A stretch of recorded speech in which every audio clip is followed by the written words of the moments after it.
Mie terbuat dari tepung terigu amilosa tinggi mengurangi glikemia postprandial pada orang dewasa sehat.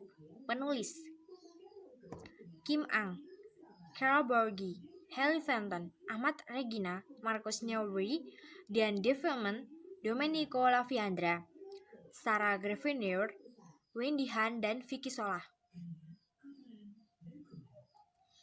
Jurnal ini saya terjemahkan sendiri, yakni Nadila Lawan Suci dengan NIM 19511241011 dengan Prodi Pendidikan Teknik Boga A1.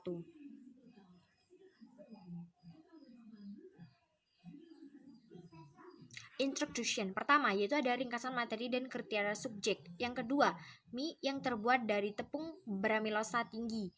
Yang ketiga, produk makanan dengan tinggi amilosa. Yang keempat, bahan dan metode pembuatan mie HA.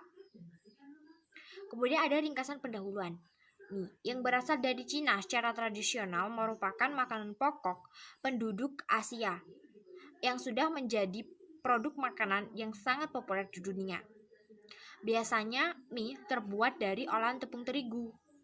Tetapi zaman sekarang sudah sangat bervariasi dari ukuran, bentuk, metode pemrosesan maupun pembuatannya. Jadi tidak semuanya mie itu sehat. Ada juga yang dapat mengaruhi kesehatan secara negatif.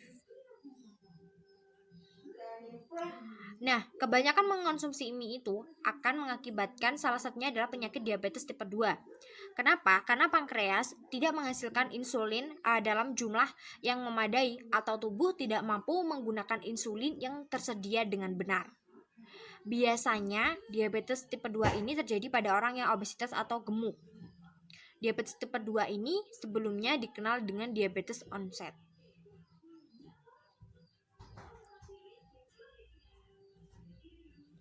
Selanjutnya yaitu ada studi komposisi tepung terigu.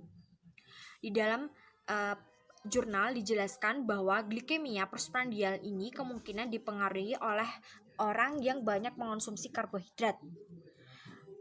Studi komposisi tepung terigu ini juga menjelaskan bahwa pati di dalam gandum ini merupakan 65-75% dari biji kering. Kemudian ada produk dan makanan yang tinggi amilosa. Pertama adalah Smoothies. Smoothies ini berbeda dengan jus ya. Smoothies ini serat-seratnya itu tidak semuanya dihancurkan. Jadi membuat tubuh bisa gemuk. Yang kedua ada muffin, mengandung kadar gula yang tinggi. Kemudian ada cookies. Cookies ini mengandung gula dan tepung yang bisa membuat gemuk. Kemudian ada pasta, nasi. Nasi ini juga dapat membuat gemuk ya kalau dikonsumsi secara berlebihan. Kemudian ada breakfast cereal atau sarapan sereal.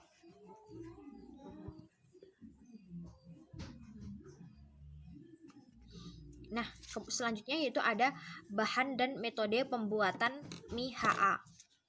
Di sini kita membutuhkan yaitu 500 gram tepung terigu, kemudian yang terdiri amilosa 15-45%, kemudian ada airnya 160-180 ml. Nanti tepung terigu dan air ini dicampurkan atau menjadi remah yang konsisten. Setelah itu dieksekusi menggunakan mixer pilih pasta atau noodle maker seperti yang ada di gambar itu. Setelah menjadi mie mentah tadi itu dimasak 5 menit dan dibiarkan istirahat. Penyerapan air yang lebih tinggi dengan peningkatnya amilosa ini ditemukan pada pencampuran, tetapi tidak ditemukan selama perebusan. Sebelum dikonsumsi, mie HA ini sebaiknya dipanaskan kembali dalam air mendidih selama 2 menit dan disajikan dalam hangat. Selanjutnya dijelaskan bahwa pencampuran tepung dan air ini adalah metode umum yang digunakan untuk mendapatkan jumlah kandungan amilosa yang diinginkan oleh sampel tepungnya. Nah, meskipun mengubah komposisi amilosa sampel ini adalah tujuan penelitian. Nah, proses pencampuran berpotensi menimbulkan variasi komponen lain seperti protein, serat, dan lain-lain. Kemudian ada kriteria subjek.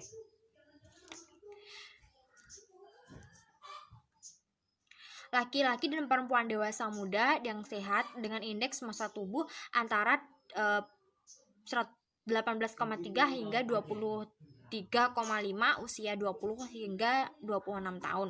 Nah, subjek ini dikeluarkan atau tidak mengikuti penelitian jika mereka menderita diabetes, kardiovaskular, atau penyakit metabolisme, perokok, hamil, menyusui, alergi terhadap makanan, kemudian mengikuti program penurunan berat badan, mengonsumsi penekan nafsu makan, dan pengobatan atau diketahui mempengaruhi glukosa darah, dan mengonsumsi lebih dari 3 minuman beralkohol dalam sehari. Kemudian ada karakteristik kualitas tepung terigu. Selanjutnya yaitu ada result dan discussion.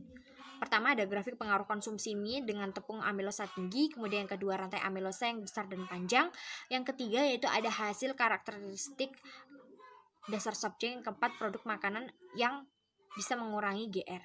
Ini adalah pengaruh konsumsi mie yang mengandung amilosa 15% hingga 45%.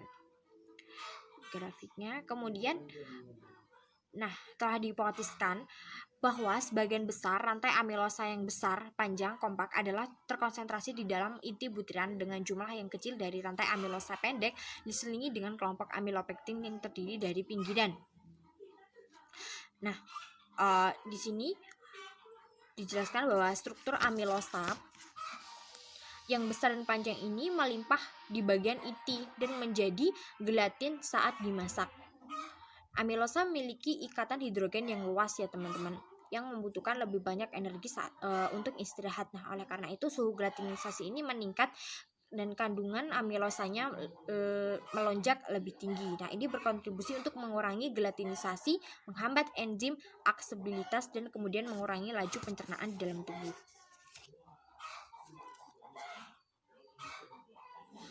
Kemudian selanjutnya itu ada produk makanan yang dapat mengurangi GR. Pertama ada roti gandum. Roti gandum ini mengandung rendah amilosa. Jadi ketika mengonsumsinya pada pagi hari ataupun siang hari itu perut akan merasa kenyang terus-menerus. Kemudian ada snack bar jagung yang mengandung HA. Snack bar ini dibuat dengan guargum. Guargum dan beta-glukan ini akan membentuk serat kental larut yang membatasi interaksi digesta dengan enzim pencernaan. Nah, sehingga mengurangi laju pengosongan lambung dan laju pencernaan sehingga meningkatkan penurunan. Kemudian ada cereal barley. Cereal barley ini jenis biji-bijian yang dapat menekan nafsu makan. Terakhir ada sereal gandum. Mencegah diabetes juga ya sereal gandum. Kemudian ini adalah hasil karakteristik dasar subjek.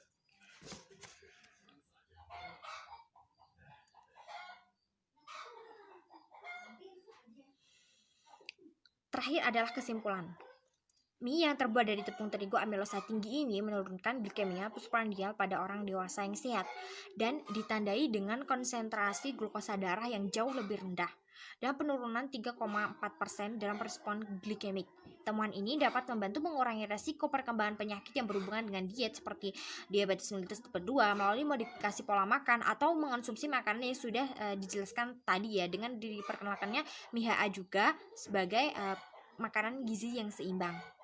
Terima kasih teman-teman. Kalau teman-teman ada yang mau bertanya, silahkan komen di kolom komentar. Terima kasih.